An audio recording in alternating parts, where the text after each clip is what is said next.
Organized crime tore through the suburbs of Chicago, leaving violence and corruption in its wake. Prominent officials were seduced by greed and power, doing whatever was necessary to protect their interests. Everyone was on the take. FBI search It would warrant! fall on the FBI to weed out the corruption and to find the killer of an innocent woman.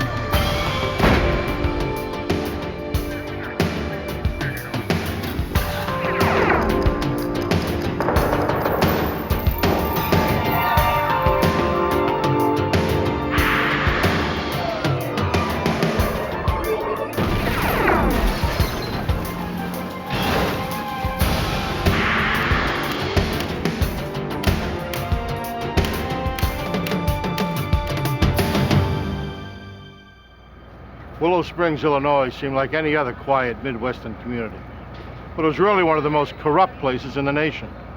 This tiny village nestled just outside of Chicago was in the hip pocket of organized crime. I'm Jim Kallstrom, former head of the FBI's New York office. It was only a matter of time before corruption led to assassination and conspiracy. To end it required a federal sting operation of astounding complexity.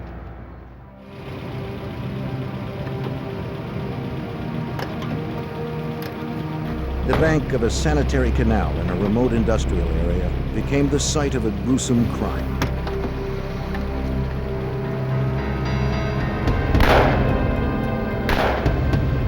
The killers were quick and thorough. Nearby, 2 police officers were out on night patrol.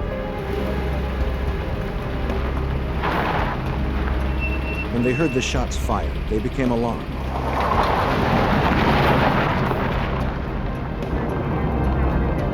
One of the officers drove towards the canal to investigate.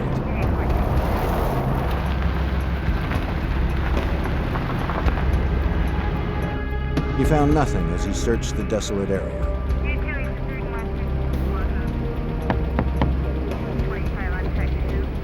Hey, Chief. Also on the scene was Willow Springs, Illinois Police Chief Michael I heard Corbett. it earlier myself, and I've already checked the area, so it's He too saw nothing. I got it covered. See you later.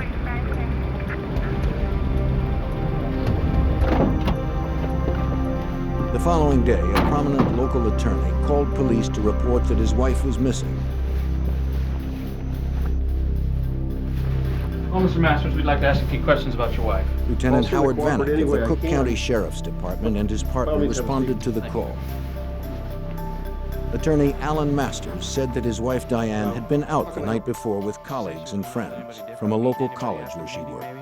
After the meeting, some of the board members would go to a bar. Maybe. She never came home.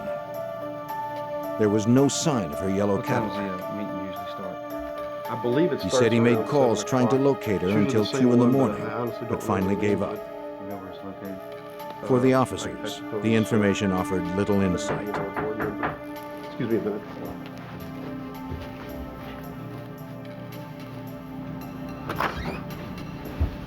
Can you ask me questions about Diane? Lieutenant James Keating of the Cook County Sheriff's Department joined the officers. Yeah, by all means, you can sit down. Sir, we were just asking Mr. Masters questions about his wife's disappearance. He asked Masters if he would you could mind have a telling us look the around the Be house. happy to. Sure. Yeah, by all Masters means. agreed. No, not at He all. had nothing to hide. Have a seat. The officers continued their questioning. Anything else you can tell us? As far as I Reluctantly, know, Masters she offered maybe some with her new lover, some information. professor, somebody works for the college. He suspected that his wife Diane had been having an affair. I have no idea Maybe who the he two is. lovers No, had I run don't- off together. I don't know who he is or what he looks like. I just have my suspicions. Excuse me, guys. I think we need to wrap this up. Lieutenant Vanek wanted to investigate further and look around the house himself. Sir, I think we need to take another look around in here. Husbands are always suspects when their wives I look around. disappear. There's nothing Sir, here. we need to look around. It's time to go. Something's missing here, Let's sir. go now. But Lieutenant Keating intervened. He Sir, wouldn't procedure allow is it. 2 investigators always check out the scene. In his I mind, think it's everything time had to checked go out. now. Let's Sir. go now. Vanek was upset.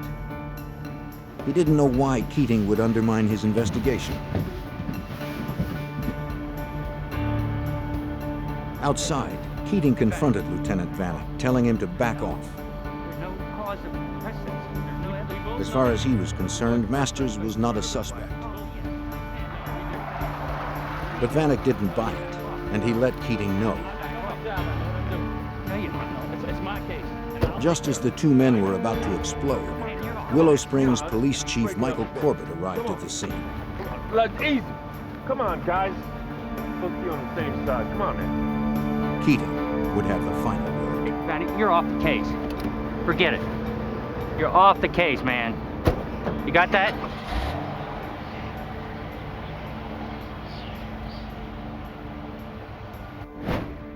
The question still remained, where was Diane Masters? Her disappearance grabbed the media's attention. And Diane, if you would, please cut the ribbon. She had been very active in the local community. Diane had worked hard to help open a shelter for battered women. She was also involved in local politics and sat on the board of the Moraine Valley Community Also, we'd like to College. present Diane with this plaque to show She her did how not much we appear to thank have her any for all enemies. the hard work and her dedication in opening this crisis center, something that is needed desperately in this community. But investigators began uncovering other details.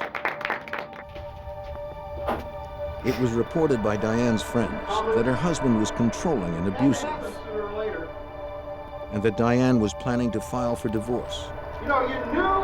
Assistant U.S. Attorney Tom Scorza followed the case.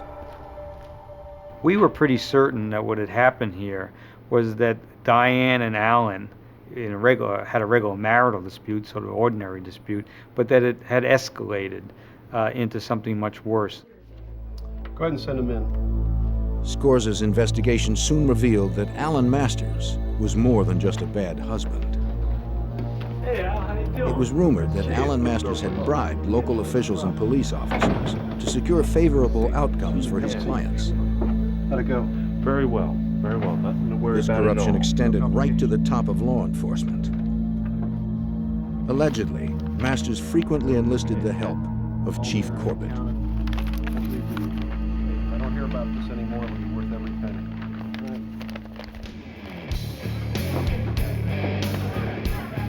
It was also rumored that Masters and Chief Corbett were involved in safeguarding some of the Chicago mob's betting and prostitution rings, which were run out of show clubs throughout suburban Cook County. But investigators were focused only on Diane's disappearance. With no evidence and few leads, that investigation stalled.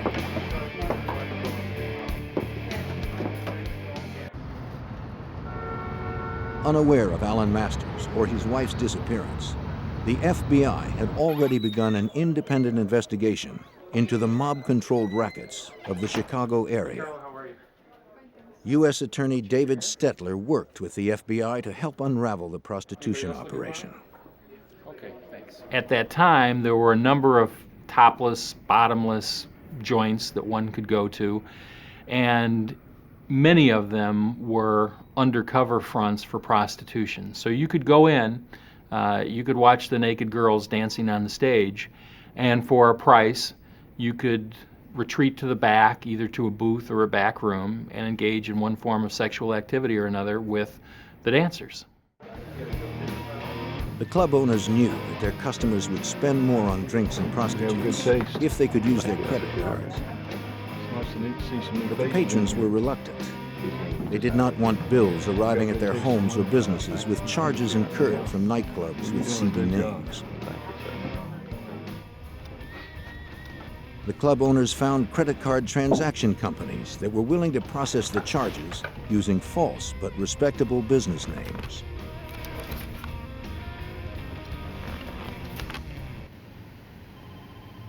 Special Agent Ivan Harris of the FBI's Chicago field office was assigned to help bring down the illegal businesses.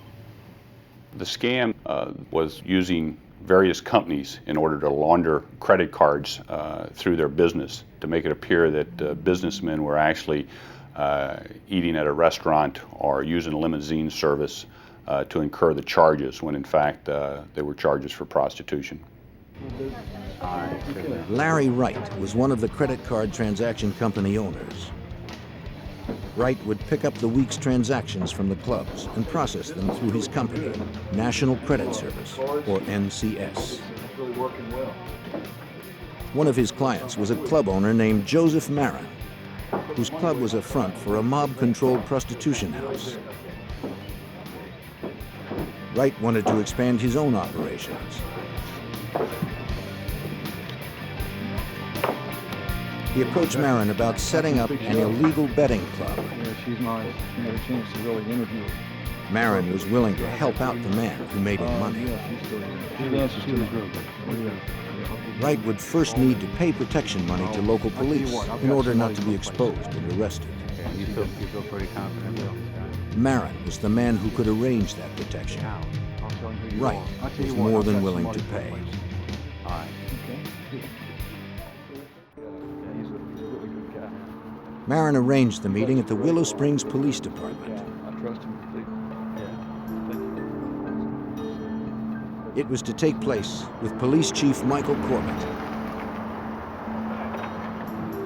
It was believed that Corbett had been handpicked by the Chicago mob boss to oversee and protect their interests in and around Willow Springs. The word on the street, of course, was that no one could do anything in Willow Springs without the permission of the Chief of Police, Mike Corbett. The message also was from virtually anyone you would talk to that he was so powerful, that he was so well connected, that nothing could ever be done about him. I just want to make sure I don't get any unexpected visits. Corbett agreed to help Larry Wright set up the new betting operation for a price. Not quite yet. In return, Corbett assured him he wouldn't get any heat from his officers. All right. Larry Wright was well on his way. He returned to his office at National Credit Service, operated out of a nondescript office park location.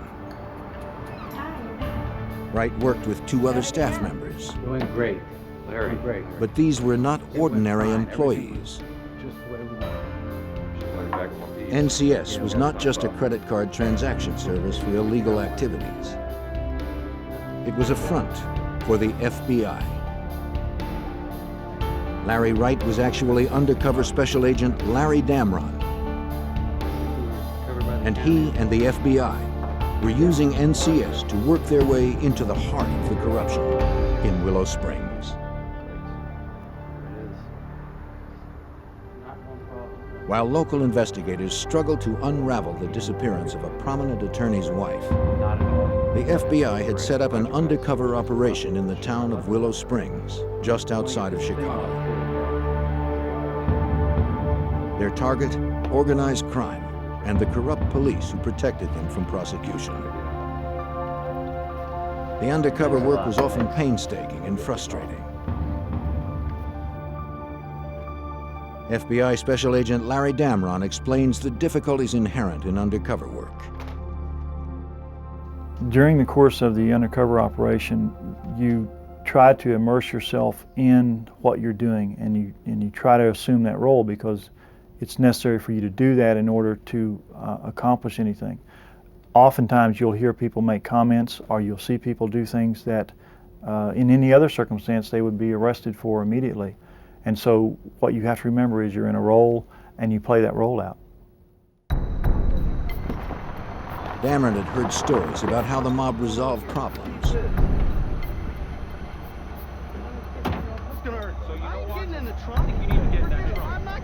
They were swift and violent, and their signature was unmistakable.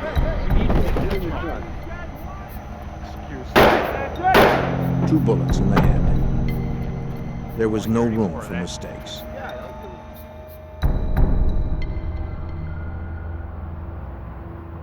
Victor Spilatro, a player in Chicago's organized crime, approached Damron at NCS. Though Victor himself wielded little power, his brothers held tremendous influence within the mob's hierarchy. Damron was starting to move into the center of the violent Chicago underworld. The Spilatros were one of the best-known names of mobsters in Chicago. The older brother, Tony, was the boss in Las Vegas. He represented the Chicago outfit for their interests in Las Vegas. Had been a prominent figure and had been widely mentioned in the paper as having been involved in murders and extortions and things like that. Agent Damron quickly developed a reputation as an effective businessman in laundering money for mob operations. Well, we got everything back here that you need. All right, you come on back. Sure everything's all right? Spilatro knew of NCS's activities with the local nightclubs. They were under his control. Really appreciate what you're doing. Good, everything's going good with the business? Yes, it's going great. Well, that's great. Good. He told Damron he would have to pay him a cut to stay in business. I'm glad you appreciate what we do for you. Okay, well, that's really good. Damron had no objection. The level that we had there is we were paying protection to a fairly important aspect of the mob, the Spilatro family. And so that gave us a little bit of status, if you will. But we had absolutely no authority or anything like that in the mob. We were just workers, and our value was we made them money. Agent Damron traveled to a remote hotel where he met with FBI Special Agent Gordon Brooks, who oversaw the undercover operation. To ensure that Damron's real identity was not compromised, the two met infrequently to exchange information. Brooks vigilantly kept tabs on Damron. The investigation was as dangerous as it was complex. Not to worry about things. The agent cautiously moved forward. He wanted to continue expanding the FBI's undercover operations. He used every opportunity he could to sell the idea of opening more betting and prostitution houses throughout suburban Chicago. Even with a go-ahead from the Spilatros, Damron would still need permission and protection from the police. Future. He met with nightclub owner Joseph Marin to hash out the details of the new clubs and secure police protection. Larry, how you doing? But there was a problem. Look, I got some upsetting news. What's up? Their protector, Chief Corbett, had been removed by the Willow Springs City Council under suspicion of corruption. Marin knew another high-ranking law enforcement official who could provide the same protection as Corbett. Lieutenant James Keating, Cook County's Vice Squad Supervisor. Tell you what, he deals with me. U.S. Attorney Tom Scorza was not surprised by the development. Keating's reputation was well known. Okay, you feel pretty confident about this guy? Jim Keating was a lieutenant in the Cook County Sheriff's Police Department, but if anything, the rank understated his influence. He was a very well-connected officer in a very corrupt department. He had connections with people of higher rank who were also corrupt, and so he was a key figure. With Corbett out of the picture, the FBI shifted their focus to Keating. Damron met with him at a restaurant outside of Willow Springs. It allows me to really concentrate on my job. Keating said he'd have no problem helping Damron expand his operations. One thing we need to understand is if there's a situation that comes up. But any move Damron made would have to be approved by him. I make the decision when something goes down. He warned Damron to play it straight with him and his people. He told us that the one thing that he wouldn't tolerate was if someone double-crossed him. And he said if that happened, that they'd find us with our legs on one of the streets in the area and our head on another street in the area. As instructed by the FBI, Damron proposed another operation. A club that would be a front for prostitution. Hold on to this. He gave the lieutenant the first of many payments to ensure police protection. Looks like a bonus for the guys, huh? Before he left, Keating said he knew someone who might be able to help him. A lawyer named Alan Masters. Though he had no direct dealings with Alan Masters, Damron had heard the name mentioned by Chief Corbett. Well, I knew that Masters was a well-known attorney on the south side of Chicago, that he had a tremendous reputation for being able to get things done, particularly in the local court system, and the scuttlebutt was that he wasn't reluctant to pay bribes or to deal with people however he needed to. Damron continued his meetings with his case supervisor, Special Agent Gordon Brooks. Damron needed to know everything he could about Alan Masters and his relationship with Keating and Corbett. Now, you're in with Corbett. The FBI and U.S. attorneys quickly established a hierarchy within this ring of corruption. Okay, you're making your way up to Keating? Right. I want you to... Corbett was the king in Willow Springs, but anytime he had to do something that involved the broader Cook County, he needed to get the permission of Keating. And Keating always had to check with the ultimate fixer, Alan Masters, to make sure everything could be handled at the court level. I can maybe get Masters interested. As the extent of Alan Masters' criminal activity became clearer, the FBI began looking closer at his possible role in his wife's disappearance. The two distinct cases were beginning to overlap, and Damron's objectives were broadening. Authorities call 3 counties still. He was a suspect in the disappearance of his wife. It was thought that if we could develop a relationship with him, there might be something there that would come to light and might be of some benefit to that investigation. Damron learned that Alan Masters allegedly made payoffs to several area judges in exchange for favorable decisions. Now, we need to have that hearing on the Sanderson case. It needs to go our way. Do we have an understanding of that, Judge? Agents speculated that Diane might have witnessed her husband's illegal activity and threatened to expose him. I think we can come to terms with that. Right this way, sir.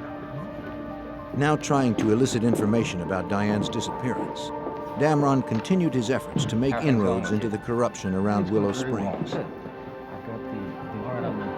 He met with Keating several weeks later to follow up on his plan to open a show club. A good manager lined up. Oh, I've got Again, a friend, Keating mentioned that his friend Alan Masters friend could that, help. can take care of that. He's a real fixer. Damron took the opportunity to bring up Alan's wife. Keating said little, but then added an unusual comment. The same plan we had with the other one. Probably heard him, seen him. We talked about Masters' wife turning up missing, and Keating said, well, she turned up missing like the day before the divorce was going to be filed. That was convenient, wasn't it? It was convenient. And chuckled about what a good circumstance that was. Damron was cautious not to probe too far, fearing that Keating might grow suspicious. You've known this fella for a long time? Yeah, I've known him for a while. I've worked with him before. Sure, he can do. As the meeting ended, Keating handed over Alan Masters' phone number, saying the lawyer was expecting his You call. won't be implicated. I just need to make sure lined up. I'm going with the same. He proceeded to set up the meeting with Alan Masters. Hello? Mr. Masters, how are you? This is Larry Wright speaking. The attorney agreed to help push through all the necessary permits and legal documents, which meant bribing officials and securing protection. Yeah, we've been working pretty hard on it for a while now. Well, someone I think it'd be a pretty Masters good suggested location. they get together. Talking about, The meeting was set for the following week, Monday, December 13th. Okay, I'll look forward to meeting you then. I think we can maybe do some business. Okay, thanks. Bye.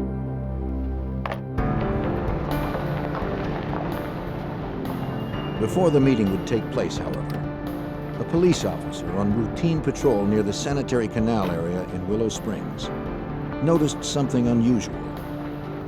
Tire tracks led directly into the canal. He immediately called for assistance. Little did he know that the lid was about to come off the underworld in Willow Springs. Find these trucks out here and mark. While the FBI continued their undercover operation in the Chicago suburb of Willow Springs, an officer out on routine patrol made an alarming discovery. Tire tracks leading directly into the sanitary canal. Police officers and a dive team responded to the site. Overseeing the investigation was James Ross, an honest cop appointed by City Council to replace Michael Corbett as the police chief in Willow Springs. Though Corbett had been ousted from the department, his legacy of corruption remained.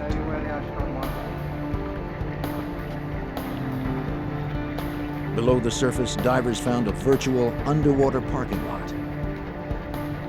82 cars lined the bottom of the polluted canal. U.S. Attorney Tom Scorza believed he knew why the cars were there, and who could make a profit by allowing them to be dumped without a police investigation. Those are known as insurance give-ups, people who want to collect money on their car when the car is not worth very much anymore will find a way of losing the car and then reporting it stolen and collect the insurance.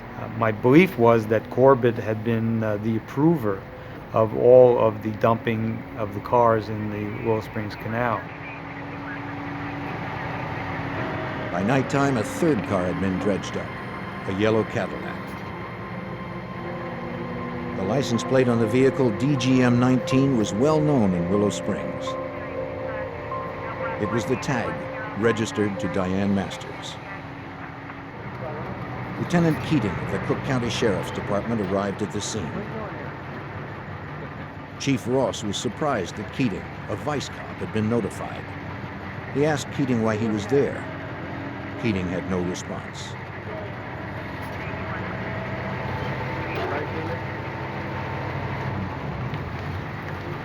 Officers continued examining the Cadillac.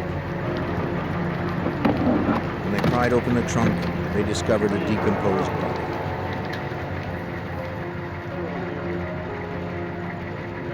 Ross immediately ordered that the car and the body be taken back to a city garage where they could be thoroughly examined for clues.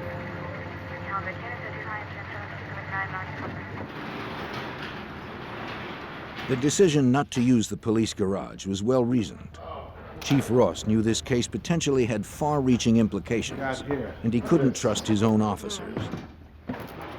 The fewer people nosing around, the better.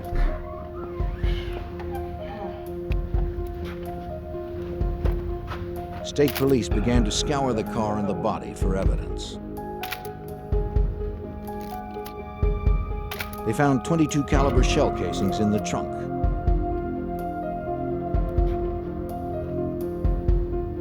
The keys were still in the ignition.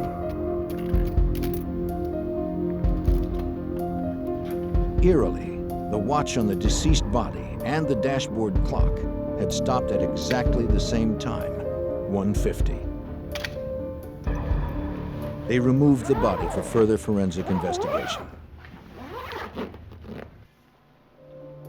The forensic team examining the body found the skull had been crushed. They also discovered 2 bullet hole entries in the left cheekbone. The bullet fragments inside the skull were removed and sent off to the FBI lab for ballistic evaluation.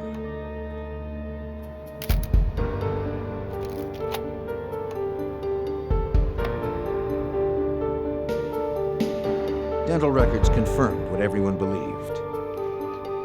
The body found in the trunk was Diane Masters. The 9-month investigation into Diane's disappearance was now a homicide investigation.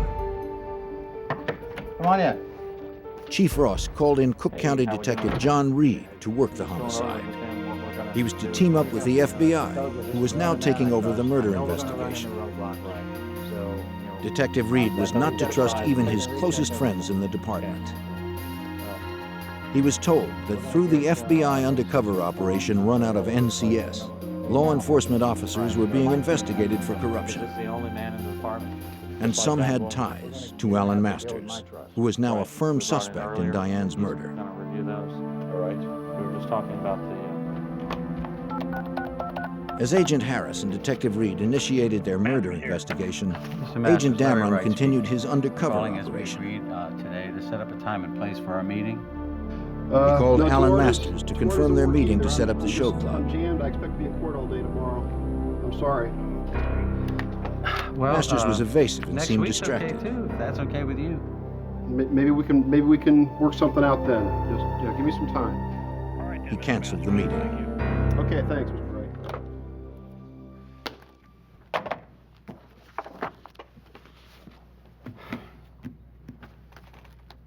Damron immediately called Keating. With the conversation being recorded by the FBI, he hoped Keating would explain why Masters was being evasive. No, I was wondering if you had any information on that. As I said, he's pretty busy. How about if you give me a call in 3 or 4 weeks? But Keating was cryptic. Maybe we can work something out then. He instructed Damron not to bother Masters. He had too many problems to deal with. Okay, bye. the new show club would have to wait.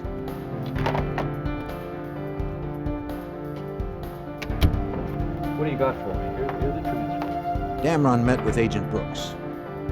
Masters and Keating both appeared nervous since Diane's body had been discovered.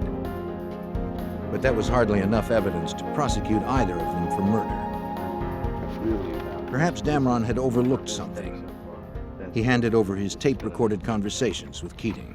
That, this is gonna nail him. We're gonna get him. Can you play that again, please? Over the next several months, the U.S. Attorney's Office, the Cook County Sheriff's Department, and the FBI began the process of merging the various investigations. All right.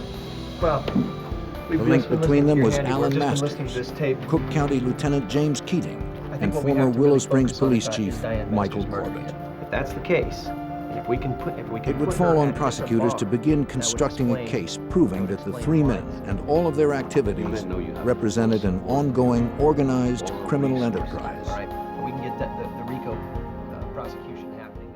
And what we had to do in order to prosecute Masters and Corbett and Keating for a collection of their activities, including the homicide, we had to show that they made up a criminal organization, a mini-mafia. Appreciate you meeting with us tonight, Mrs. Capstaff. Well, if you guys don't Detective Reed and Agent Harris's first step was to question Diane's friends who had been with her on the night she disappeared. Okay. You said that you followed her home that night. One of Diane's colleagues, Genevieve Capstaff, had actually followed Diane home that evening after a board meeting. And so I just wanted to see, so I followed her.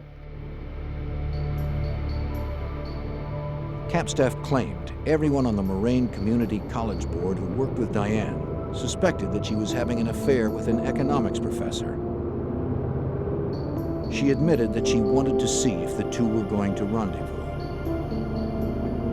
She followed Diane to her street. When Diane turned to go home, Capstaff continued on. Is there anything else that you can tell me? Further that questioning might- revealed that all of the community college board members, including Diane, were given a $100,000 life insurance policy as part of their employment benefits. $100,000. Right, yes, but that only covers... The policy specifically stated that proceeds would be paid if a board member died while traveling to and from board meetings. The policy was void when the board member entered their home. That's all, but... We appreciate your Alan Masters claimed Diane never arrived home that night. He was therefore eligible to collect the insurance money.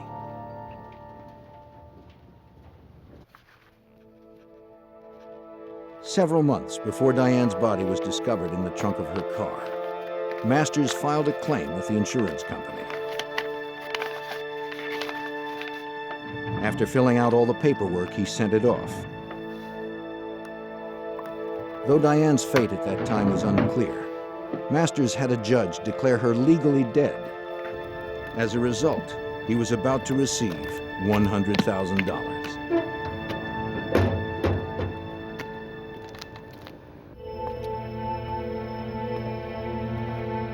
Alan Masters was fast becoming the FBI's prime suspect in the murder of his wife, Diane. Shortly after her body was discovered, investigators learned that he had filed a claim with his wife's insurance company. Within a few months, 2 checks appeared in the amount of $50,000 each. If federal agents and prosecutors could prove Masters was responsible for his wife's death and that he profited from it, it would be one more element that showed that he and his accomplices were involved in an ongoing criminal enterprise. Homicide in a federal racketeering case carries much more jail time than a state charge. As the investigation began to take on a clearer focus, FBI agents working the Undercover case received bad news. Listen, we're gonna have to move rather quickly on this. The Washington Post had gotten word of the operation. Listen, we're having a bit of a problem. We're almost at the point where we can really make some impact. The Post gave the FBI 3 weeks to wrap it up before running the story. We have some have to be closed down. Is that right? Yeah, something like that. All 16. Agents had no choice but to quickly bring their undercover operations to a close. Here, so please do me a favor. For U.S. Attorney David Stetler, the timing couldn't have been better. All right. The project had run its course, and the bulk of the information anybody was ever going to get had been retrieved, and to make the operation go on longer would have resulted in additional evidence, but it also would have resulted in the evidence that had been gathered becoming more and more stale.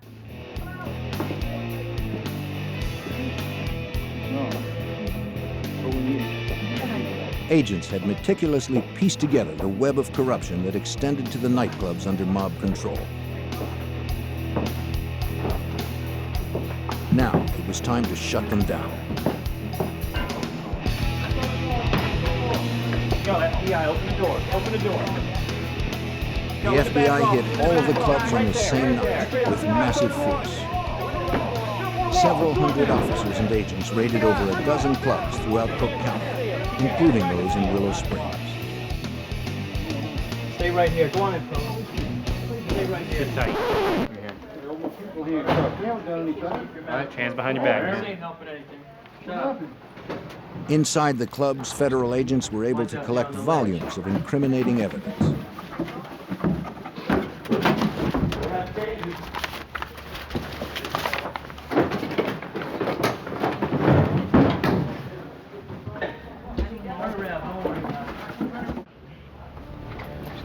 "55 people were indicted, including club owner Joseph Marin, Tony Spilatro, and his brother Victor. They were prosecuted in both the state and federal courts for extortion, prostitution, bribery, and racketeering. Several deputies from the Cook County Sheriff's Department and officers from the Willow Springs Police Department were also indicted and convicted for protecting these businesses. After 3 years of undercover work, the sting operation was now officially closed. What's your friend's name? For Undercover Special Agent Larry Damron, it was finally time to leave the role of Larry Wright. I would say the finish was elation and disappointment at the same time. Disappointment that there were so many opportunities out there to identify other criminal activity. We knew that it was a good job, that we had gathered tremendous amounts of evidence, and that we had a real insight into some of the criminal activity that was taking place that we hadn't had before. Alan Masters. Local authorities, the FBI, and prosecutors could now focus exclusively on the Diane Masters murder investigation. She said he hit her. They continued questioning her friends and associates, including the man with whom she was allegedly having an affair. There were other things that happened. Economics professor Jim Koselniak. He confirmed that he and Diane had a relationship. He also claimed that Masters had abused Diane physically, mentally, and emotionally. She lived in fear of her husband. Diane had told him she planned to file for divorce. Koselniak also had reason to fear Alan Masters. One night, Koselniak and Diane had met for drinks at a local bar. He recalled that Diane called home to check on her daughter. Instead of getting the babysitter on the phone, Alan unexpectedly answered. Alan? He suspected she was with her lover. I didn't know you were He was in trouble. irate and began to threaten I was her. calling to check on Andra. He vowed to destroy her.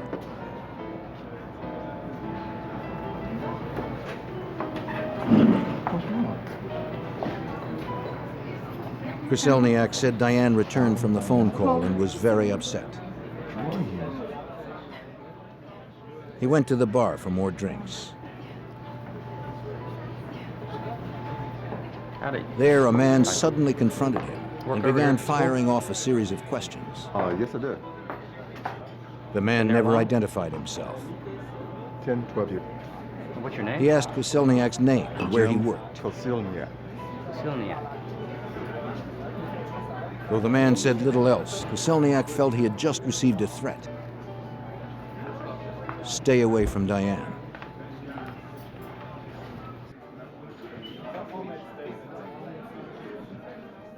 And Koselniak would later recognize the man as Lieutenant James Keating. He said that on the night of Diane's disappearance, she had called him and warned him not to meet her for drinks. So this was an unusual move on her part. They usually got together after her college board meetings. What was the tone of voice? Lately, she had been troubled by Alan's behavior. That they were going to another restaurant. Kuselniak which took her was, advice and again, canceled their plans. Met at the same place. He never saw Diane again. The meeting was always straight to RDG. As a matter of fact, they're on the way now. Agent Harris and Detective Reed continued to develop witnesses. Hey, let you come by. They discovered that Masters had hired a private investigator to keep tabs on Diane. That his wife Diane. We subsequently developed a cooperating individual named Ted Nakaza, who was a private investigator with Alan Masters. Masters had requested Ted Nakaza to place a bug on his home telephone number because he suspected his wife Diane was having an affair. I got a few tapes. Hey, what do you guys got for me? Nakaza told investigators the bug was successful in exposing Diane and Kuselniak's affair. Good news. Ted Nikaza played back a telephone conversation, captured on tape, where Diane was talking in a highly sexual way with the boyfriend, Jim Kuselniak. According to Nikaza, after playing the tape, Alan Masters declared his intention to kill Diane and to get Keating to make it look like an accident. Alan Masters wanted his wife murdered, and he had the resources to get away with it. You gotta stay cool. The FBI and local authorities continued to uncover evidence against Alan Masters and his associates that pointed towards a conspiracy to murder Alan's wife, Diane. Through a private investigator hired by Alan Masters, Diane's affair had been exposed. Wife was cheating. Alan's rage was out of control. Yes. But investigators had no hard evidence to charge him with murder. After an exhaustive 5-year investigation, that was about to change. He intended to have Diane killed. They uncovered a Cook County Sheriff's deputy who was willing to talk. Agent Harris. Deputy Jack Bachman had startling information. Keating brought me into his Bachman office. had been too afraid of the consequences of coming forward on his own. Did he say any more? He claimed that he had been approached to kill Diane. The offer had come through Lieutenant James Keating. Bachman had a series of conversations with Keating, and ultimately Keating asked Bachman if Bachman would be interested in the job of actually stalking and killing Diane Masters. Bachman said Keating offered him $25,000 to carry out the hit. And, Michael Corbett, the chief of police, had already agreed to dispose of the body. Bachman declined the offer. No, sir, I'm sorry. I can't get involved in anything like that. No, no, sir. Through Keating, Masters had clearly solicited a murder. About this meeting we just had, and Well, no, but he did offer me $25,000. This was one of the final pieces prosecutor Scorza needed to bring an indictment. He said he wanted to eliminate her. I said, what do you mean? What we were able to show is that when Alan Masters decided to kill his wife, he simply was able to turn to the two police officers that he'd already been working with on corrupt activities and criminal activities. And that made the homicide and the planning of it and the solicitation of it, it made it an activity of the criminal enterprise. The pieces had finally come together. And Diane Masters decided Investigators put together a likely scenario of Diane Masters' murder. Said she heard something. Alan Masters had found a hitman to kill Diane and her boyfriend when they met for the usual drinks after her college board meeting. However, Diane didn't meet with Kuselniak that evening.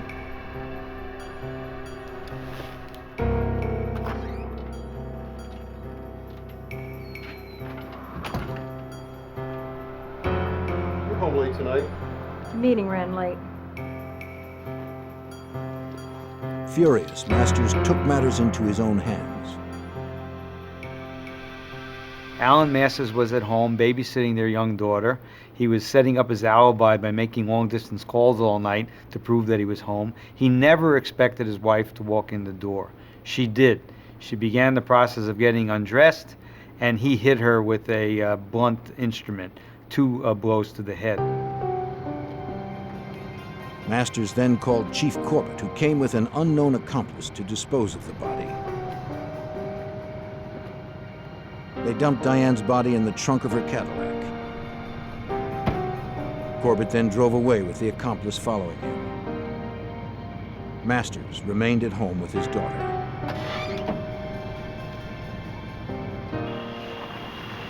They drove to the remote sanitary canal.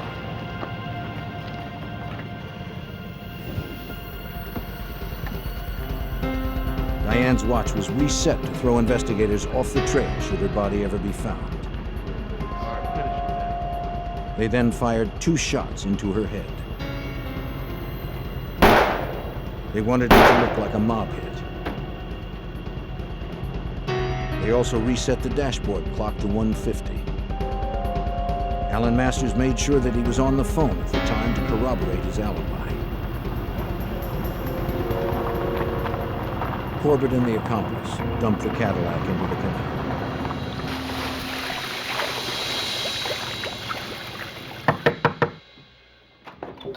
In June of 1988, 6 years after Diane's murder, investigators brought charges against the 3 conspirators.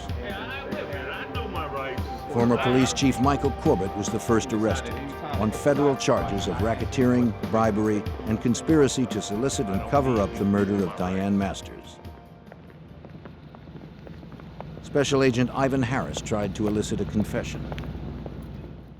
Mike Corbett subsequently confessed that he was in fact the person that had put Diane Masters' car in the canal.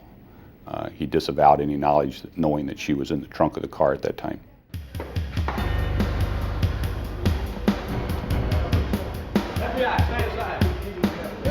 Cook County Lieutenant James Keating was arrested next on the same federal charges. He too denied involvement in Diane's murder.